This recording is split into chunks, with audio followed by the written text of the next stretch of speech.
хүндэт үзэгчдээ та бүхнийхээ энэ үдшийн Түмэн амар амгалан айлтган мэдчилье.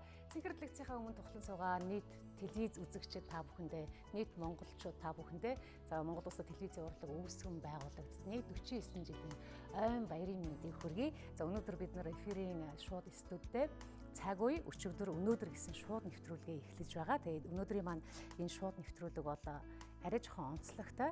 Ялангуяа одоо манай Чука ах бидний хувьд бол эфирт дандаа ажиллаж идэг улсад хувьд бол илүү ингээд яг одоо шууд явж байгаа. Тэгээд чөлөөтэй маягтай тийм ээ бид нар телевизийн урлаг үүсгэн байгуулагдсны энэ 49 жилийн ойд зориулаад манай энэ телевизд одоо ажиллаж байгаа нийт албан хаагчид одоо манай операторууд тийм ээ найруулагч нар үе үе маань төлөөллийн одоо уран бүтээлчид оролцож байгаа ийм шууд нэвтрүүлэг маань эхэлж байгаамаа. Тэгээ бидний урилгыг хүлээн аваад өнөөдөр бас цаг зав гаргаад хүрэлцээрсэн Чука ахтай их баярлалаа. Тэгээ тань телевизийн урлаг үүсгэн байгуулагдсны 49 жилийн баярлалаа. Би ч гэсэн одоо энэ хүндэт үзэгчдийн амрыг ирмээр байна. Яг 49 жилийн өмнө яг энэ өрөөнд энэ танхимаас ард түмнтэйгээ мэдчилж Монголын зурагт радиогийн анхны нэвтрүүлэг энэ өрөөнөөс явж ирсэн. 1967 оны 9 сарын 27 оны өдөр 17 цагт шууд эфир. 17 цагт ингээд нэвтрүүлэг эхлэхэд тэр одоо найруулагчин өөрөө одоо дууны найруулагчин өөрөө тэгээ энүүгээр ерөөсөө битүү хүн байсан да. Энэ одоо тийм бужигналдаа энэ ч бол сайхан одоо өнөөдрийн энэ зураглаачид дуушин операторууд гэж ярьдаг байсан. Одоо ийм сайхан аппарат хүндэт хөрөмжтэй болчихсон. За гэрэл нэг сайхан хүйтэн гэрэлтэй болчихсон. Тэр үчи ёстой нэрээ шатаасан тэр үе чинь жинхэнэ одоо гудамжны хүчтэй нөгөө прожектор гэдэг ярьдаг тий. Ингээл ерөөсөө тусан гутал ерөөсөө тий тусан гутал ерөөсөө тэг нүүр ам чимчгнэл ингээл би яг сандгийн одоо та 67 онд анхны эфир эхэлжсэн. Би хамгийн анх бол эфирт 95 онд сургуулаа төгсөөд 95 онд ирчихсэн. Гэхдээ бид нарыг орж ирэх үед чинь бас их шалгуур өндөртөө одоо жил 2 жил ч ингээд дагалдан явуулаа. Тэгээ анхны эфир 96 7 оны үед анхны эфирт орж байхад ингээд нэг гар гардаг байсан шүү дээ. Микрофон бариулж эхэлж гар гаргаад нэг эфирийн бэргийг нь гаргана гэд. Тэгэхээр таны хувьд Чукаха одоо тэрнээс ч өмнө одоо бид нарыг бол гарыг гаргаад эфирт одоо айдсыг гаргаж ийн гэж хэлээ. Тэрний та яадаг байсан бэ? Тэгэхээр ч одоо эфир байхгүй гарах.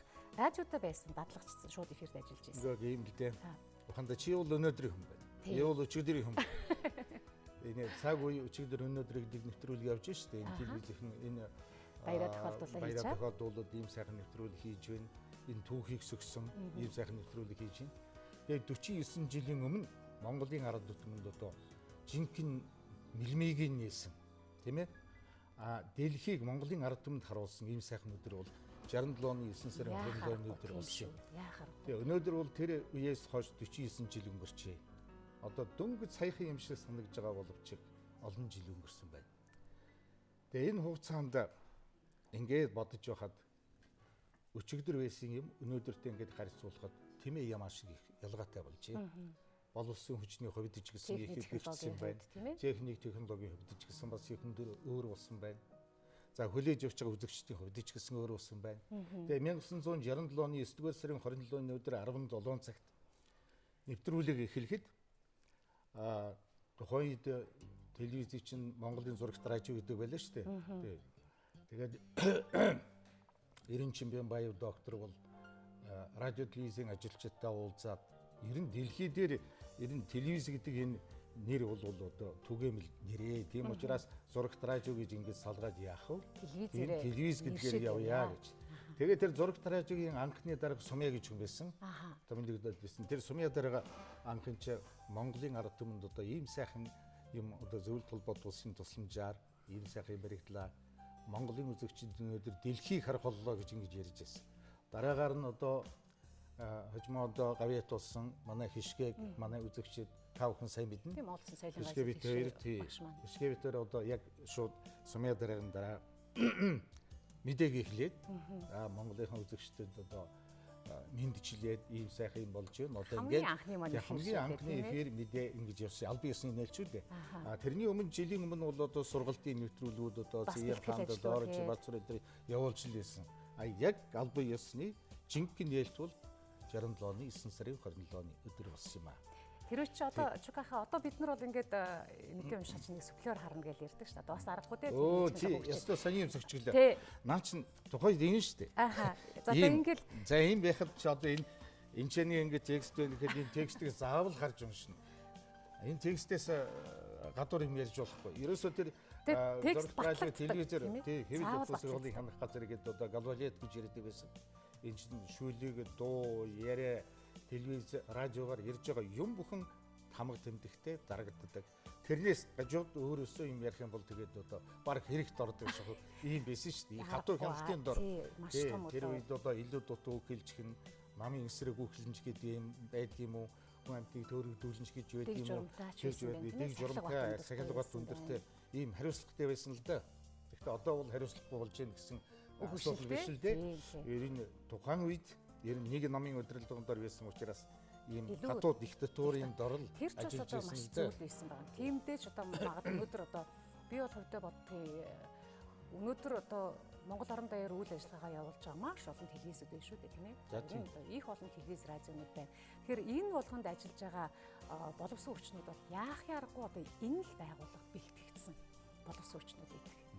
Яах л аргагүй. Тэгэхээр одоо үнэхээр одоо манай одоо үндэсний олон нийтийн радио телевиз бол яах аргагүй хэлний дэлгэн салбар Монгол түмний оюуны одоо маш том хөрөнгө оруулалтыг хийсэн. Хинч үгүйсэхийн аргагүй хийсэн бүтээсэн. Монголын хөрөнгө оруулалт хийсэн. Том хөрөнгө оруулалт хийсэн. Одоо ч хийж бол цаашдаа хийх уурхай юм да, тийм ээ.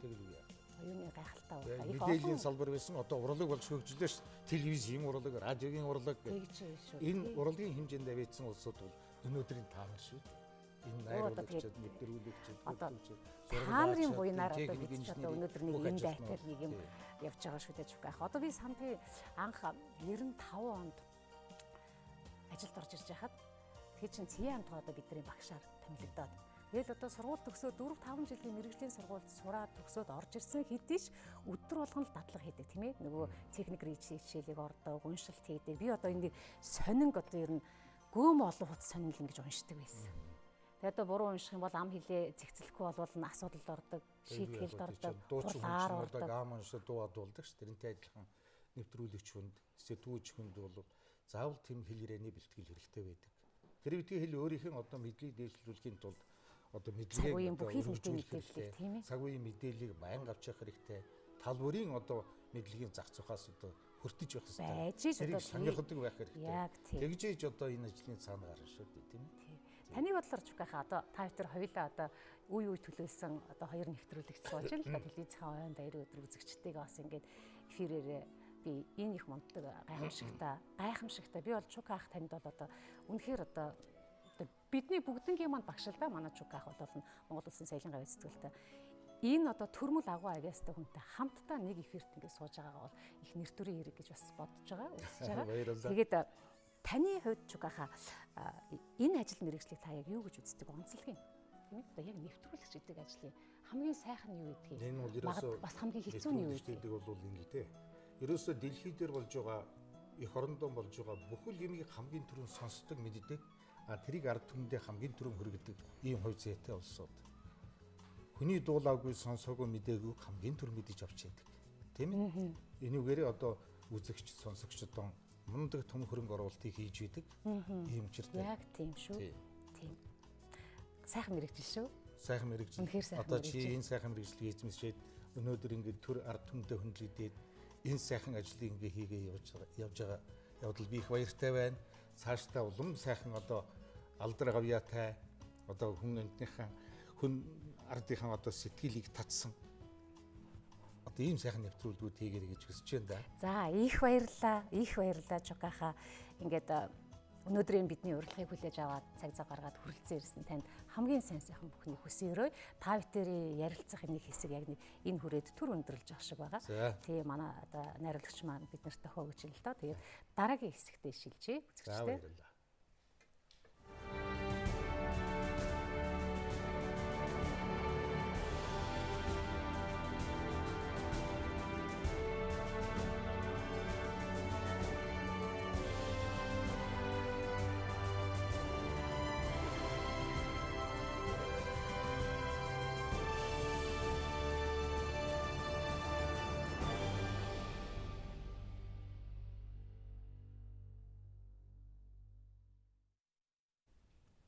За нэвтрүүлэгч нартаа баярлалаа. Тэгэхээр өнөөдөр Монгол улсад телевизийн урлаг хөгжсөний 49 жилийн өдөр тохиож байна.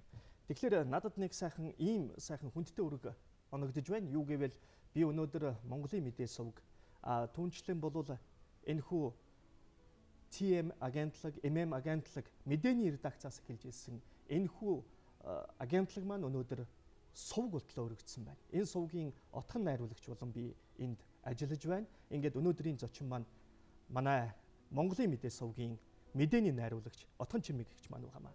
Ингээд та бас өөрийнхөө дурсамжаас бидэнтэй хуваалцаач, үзэгч дүмэнтэйгээ хуваалцаач. За баярлалаа. Юуны төрөнд телевизийн бүтээл бол хамт олонны бүтээл байдаг. Тэгээд юуны төрөнд нийт уран бүтээлчид, техникийн ажилчид, дууны найруулагч, операторуудаа энэ өдрийн баярын мэндийг хүргэе. Тэгээ би 1984 оны 1 сарын 1-ээс миний тушаалах ирсэн байдаг. Тэгээд 83 оны 10 сараас эхлээд би туслах найруулагч гээд дадлаг хийгээд тэгээд анх суртлын редакц гэдэг редакцид орж исэн. Тэр үед бол манай дараагаар төр мандах сэтгүүлч ажиллаж ирсэн. Тэгээ миний анхны найруулагч бол одоо би дурсамаар байна л да. Бүрөвсрэн найруулагч. Тэр үед суртлын редакцийн найруулагч байсан.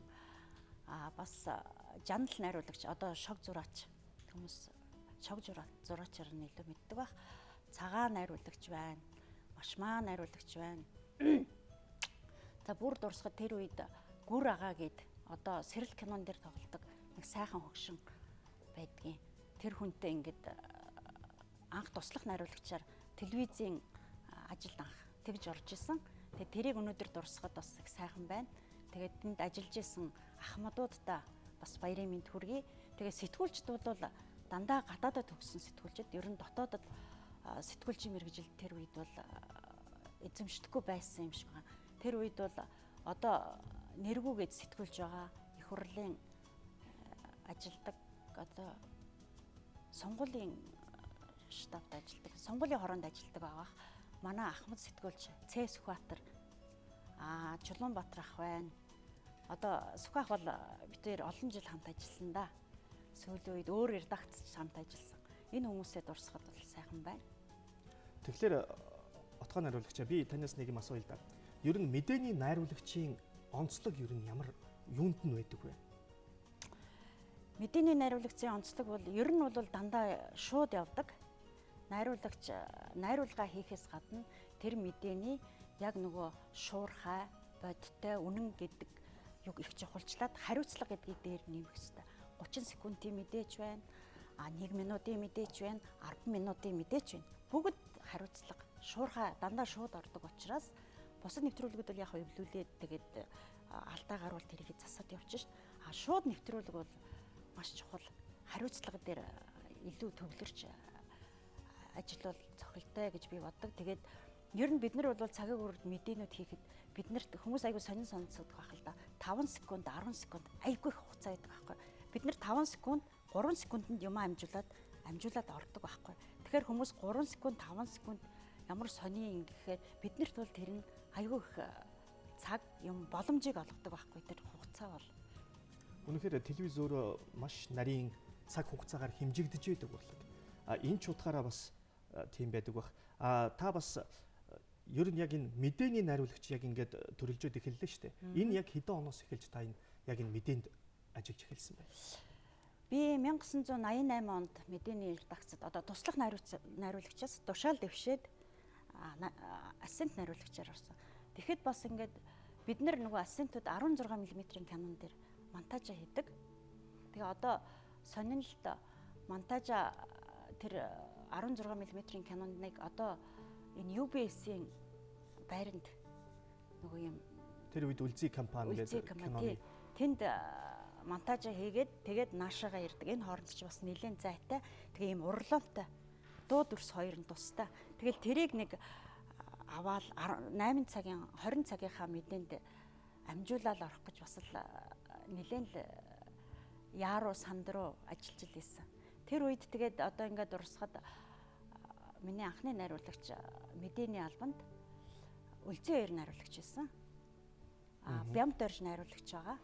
Тэгээ Үлзий ах бол надад анх яг монтаж гэдгийг юу гэдгийг, яаж энэ мэдээний монтажийг монтажлдгийг гэдэг бүр үсгийг заасан хүн байгаа. Тийм л дээ. Үлзий хоёр найруулагчийн хувьд бол үнэхээр студийн гэрэл болоод дикторийн тал дээр илүү их анхаардаг байсан гэж би бол сонсч байсан л да. Та өшөө мэдээж таны хувьд бол бас багш тань болж исэн байна. Үлзий баяр найруулагчийн талаар бас дэлгэрүүлж ярил. Үлзий ах бол Вигикийн кино урлагийн дээд сургуулийг төгсөж ирсэн найруулагч. Тэгээ тэр хүнтэй ажиллахад бас их гоё л да. Монтажны тэр нарийн дэглэм гэдэг чинь хүн ингээд зүгээр монтаж гэж хэлдэг болохоос тэр дунд чинь бас төрсний эвлүүлэг гэдэг чинь их нарийн. Тэрийг заахаас гадна студид одоо мэдэн дээр бол ялангуяа ингээд шууд ордог. Тэгэл тэр үед чинь эфирээ студид бэлдэх, дикторийн гэрлийг тавих, тэгээ нөгөө текстүүдийн дарааллыг зөв зохицуулах, ер нь хариуцлагыг бас айгүй ухамсарлуулж өгсөн. Тэрэн дээр ер нь одоо мэдээнийхээ агуулгыг яг найруулагч хүн энэ дээр ийм төрс орно, тэн дээр тийм төрс орно гэдгийг надад бол маш их тайлбарлаж, ер нь нэлээд таниулж өгсөн найруулагч. Одоо ер нь бол Монголын мэдээ сууган маань хичнээн найруулагчтай байна. Яг мэдээнийхээ албанд. Мэдээний албанд одоогоор бол 4 найруулагч байгаа. Инх болд гээд бас одоо надыг туслах ассистент байхад миний туслахаар ажиллаж байсан залуу найруулагч болсон байгаа. Тэгээд сүүлд инх төвшин логсрын гээд 2 сайхан шижгэнсэн залуучууд ирсэн.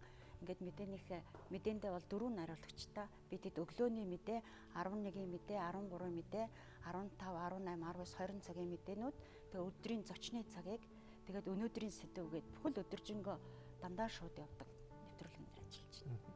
Тэгэхээр та ч гэсэн бас өнөөдөр цэнхэр дэлгэцээр мэдээж арын албанд байдаг манай отгойгч маань өнөөдөр цэнхэр дэлгэцээр дамжуулаад бас мэрэгжилт нэгт нөхдүүдтэй бас минь төрөх байхаа. За баярлалаа. Тэгээд би юуны төрөнд хамт ажилласан ахмадуудтай баярын минь төргмээр байна. Надтай найруулагчаар Үлзий баяр Бямдарж ах хоёроос гадна төрөнд дурдсан Пүүжээгч байна. Тэгээд цагаан ах хамгийн анхны найруулагч нар цагаан ах байгаа. Тэгээд Машмаа агч, сүүл Аали агч маань бас миний найруулагчаар ажиллаж исэн.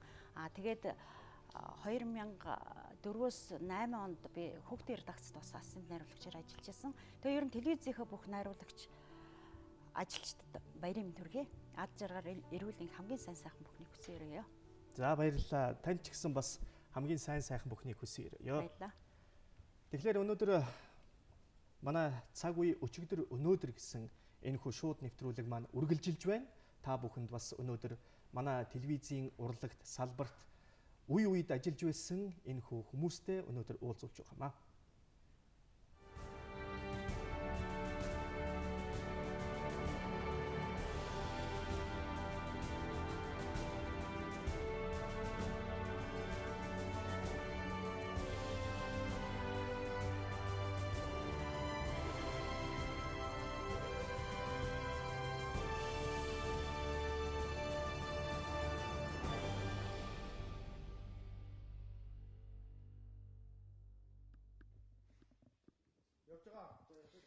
За тэгэхээр шууд нэвтрүүлэг студиэс үргэлжилж байна. За сая дөнгөж найруулагчтай ярьсан бол одоо бас зураглаачтай бид ярих гэж байна. За яг студиуд ажиллаж байгаа зураглаач Үлзий баяртай бас ярилцлага хийж өрнүүлнэ. Үзэгчтэй юун төрөнд бас 49 жилийн ойн баярын мэндийг хүргэе.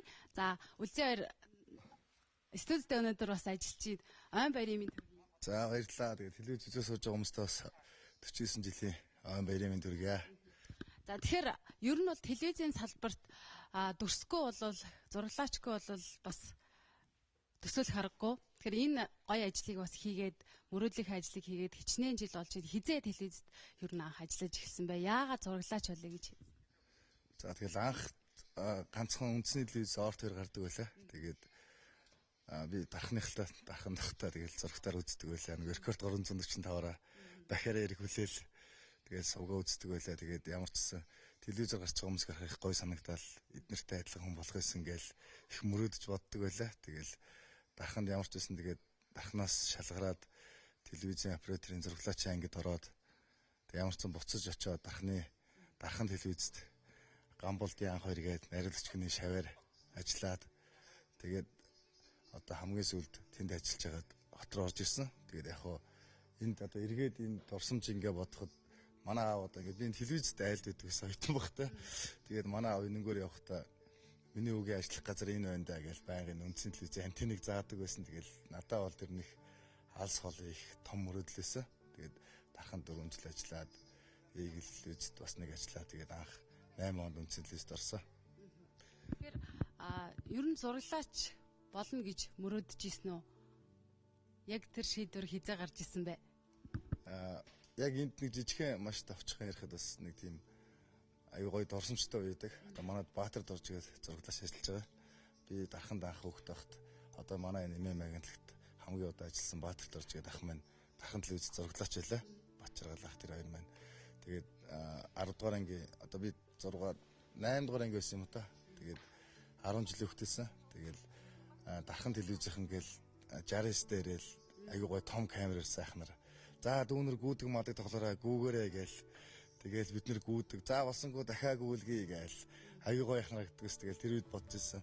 Тэгэл оройн би гэрийнхаа дахны зургатаар гараад тэгэл дотроо боддогс. За энэ ах шиг болох юмсан гэдэг. Одоо яг мөрөөдөл биелээд магадгүй дархан телевизэд ажиллаад тэгээд Eagle телевизэд ажиллаад үндсэн телевизэд 8 оноос хойш одоо 16 оноос 8 жил ажилласан байна. Тэгэхээр яг мөрөөдөл аюу гоё биелсэн. Одоо тэр ихтэй хамт яг мөр зэрэгцээл камера аваад ажиллаж байгаа. Аюу гоё найз болсон. Зураглаач сэтгүүлч за одоо ер нь уран бүтээлчдийн хувьд л хөдөө орнотог гадаад гэл их олон явдаг. За энэ жил ямар томилтуудаар хаашаа яв? Энэ жил Монгол улсын ерөнхийлөгчтэй меморийн албаны бүгд тус тэнд ажилласан.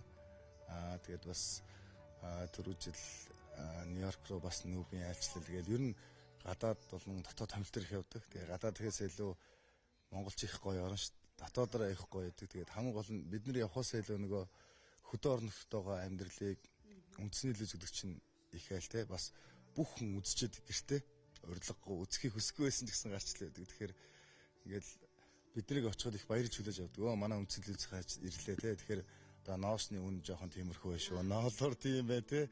Тэгэл энэ телевиз чинь 6-700 үнэтэй. Тэгэл манай нөгөө хэн ажиллаж гинөө гээл айгүй бол асуултууд ирдэг. Тэгээд тэр болгоныг одоо энэ үдгч хүмүүдээ төрийн түвшээдтэй бид нар ингээд дамжуулаад хүргээд явж гин гэдэг нь бол бас гоё бахалгатай байдаг. Маш их би одоо телевизд орсноос хойш 6 жил болоход ММ агентлагт маш өдөр болгон хөдөө явдаг. Тэгээд ямар ч Монголыг нэг 3 тойрсон байна.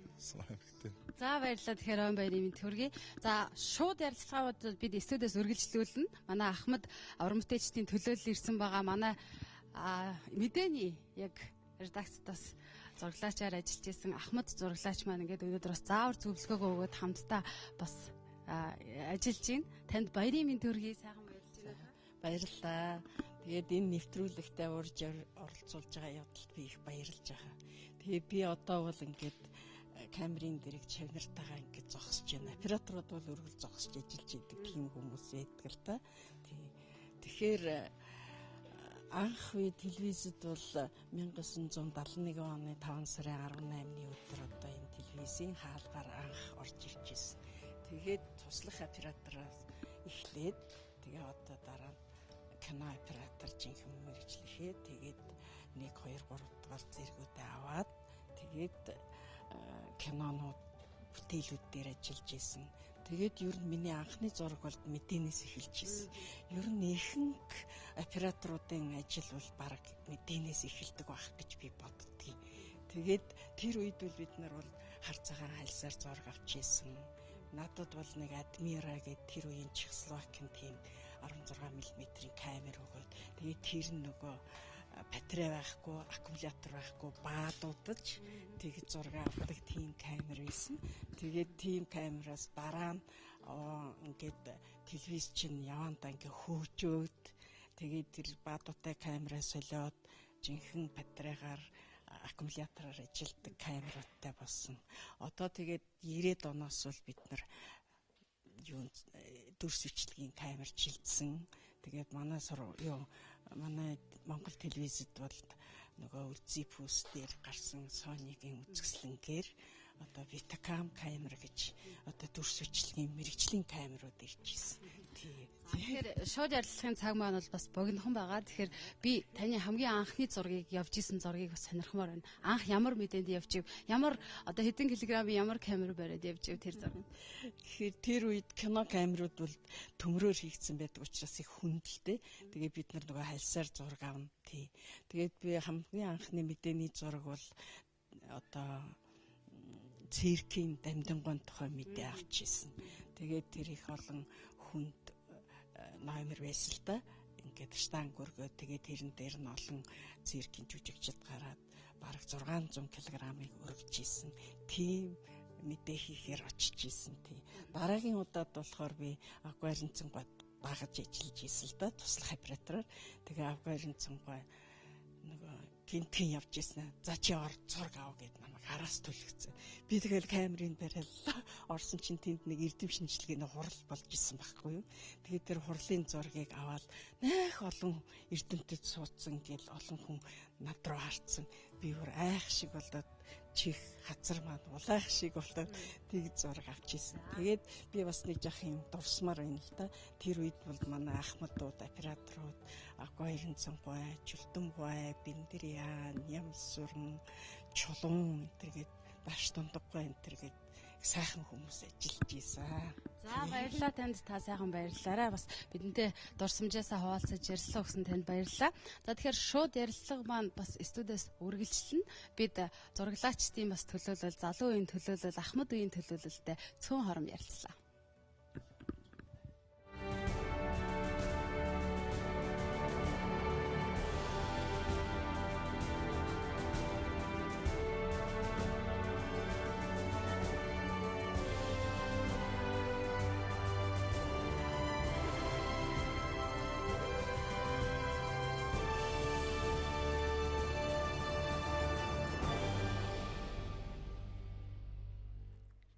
За санчирмаатай баярлалаа. Тэгэхээр цагийн өчигдөр өнөөдөр шууд үзэгч та бүхэнд хүрж байна. Яг харахгүй өчигдөргөө өнөөдөр гэж бол байхгүй.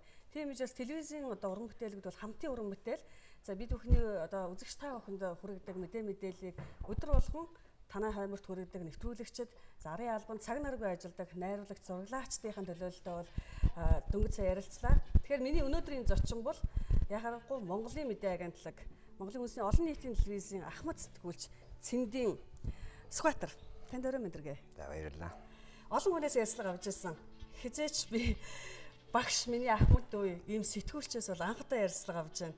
Тэгэхээр 1967 оны яг энэ өдөр 17 цагт Монголын үндэсний олон нийтийн телевиз анхны мэдээгээр эфир эхэлж ирсэн.